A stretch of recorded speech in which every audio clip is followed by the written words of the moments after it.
Proverbs chapter 8, verse 34. Proverbs chapter 8, verse 34.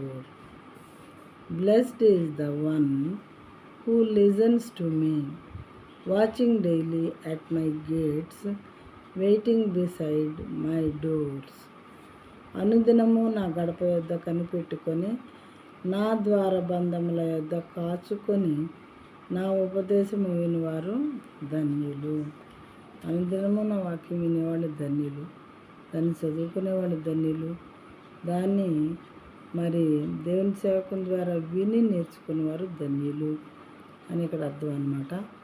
నా గడప యొద్ద అంటే దేవుని మందిరం యొక్క మరి గుమ్మముల యొద్ద ద్వారబంధము యొద్ద కాచుకొని, అంటే ఎప్పుడెప్పుడు సమయం అవుతుందా, ఎప్పుడు దేవుని సేవకుడు వచ్చి వాక్యం చెప్తారా అని కనిపెట్టుకోవటం, కాచుకొని ఉండటం, ఉపదేశం వినటం ఇలాంటివి చేసేవాళ్ళు అంట ధన్యులు అని మరి దేవుని గ్రంథంలో రాయబడి ఉన్నది. ఎందుకు అని అంటే వాక్యం మన హృదయంలో దాచుకున్నప్పుడు, మన హృదయం అనే పలక మీద దాన్ని రాసుకున్నప్పుడు అమ్మ నాన్న మన ప్రక్కన ప్రతిసారి ఉండరు కాబట్టి మరి దేవుడే ఆ వాక్యం ద్వారా మనతో ముచ్చటిస్తూ ఉంటారు. నా బిడ్డ ఎలాంటి ఇది చేయకూడదు, నువ్వు ఇది చేయాలి, పరిశుద్ధమైన జీవితం జీవించాలి, లేకపోతే నువ్వు స్వర్గానికి రావు, ఇలాంటి మాటలు దేవుడు మాట్లాడుతూ ఉంటారు. మనం దారిని వెళుతూ ఉంటే మనతో ఆ వాక్యాలు ముచ్చటిస్తూ ఉంటాయి.